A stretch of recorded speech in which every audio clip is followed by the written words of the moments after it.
sangkot siya na yung aking gagawing adobong manok na puro pakpak.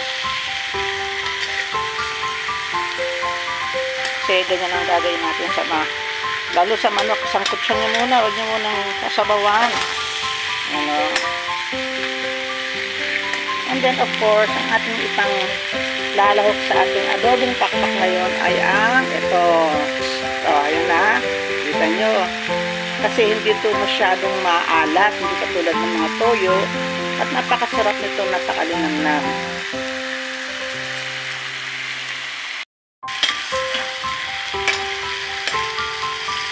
Yan.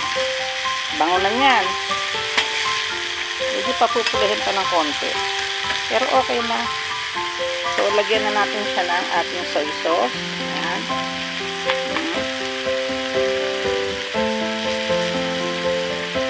Ito advice sa akin ni Enan. Si Enan kasi masarap nagluto yun kasi girly. Para daw hindi masyadong maalat ang adobo. So, lagyan natin siya ng dark soya sauce. So, ito na itsura niya. Ganyan.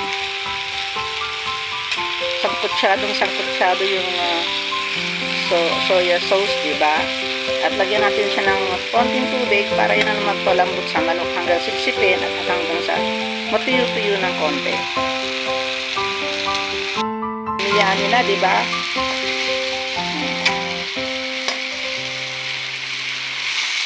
And then, lagyan natin siya ng tubig.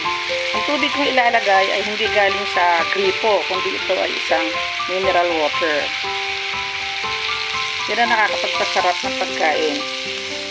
Kaya maglalagay ng tubig galing sa gripo kasi naglalasang chlorine. Yan din ang aking natutunan sa aking anak na si Ena. Ayaw na ayaw niyang gagamit ng tubig sa gripo. Direkta sa gripo, kundi yung sa mineral water. Hayaan lang natin siyang kumulo ng kumulo hanggang sipsipin yan. At mamaya, pagluto na sila at malambot na, saka natin siya titimplahan ng pamintang durog, yan, konting suka, konting pampalasa.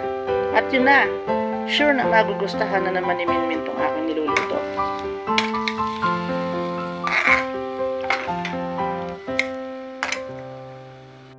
So, ayan, kulo na ng kulo sila. Ay, kasarap na. Kaya lang, syempre, maraming sabaw yan. Pero, yan, yung tawag na yung patititisin natin yan.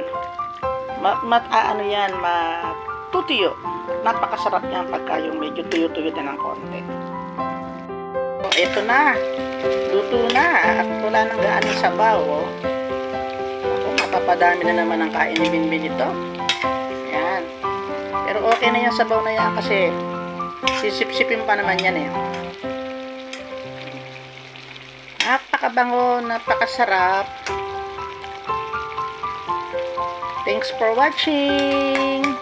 See you on my next vlog. Bye-bye.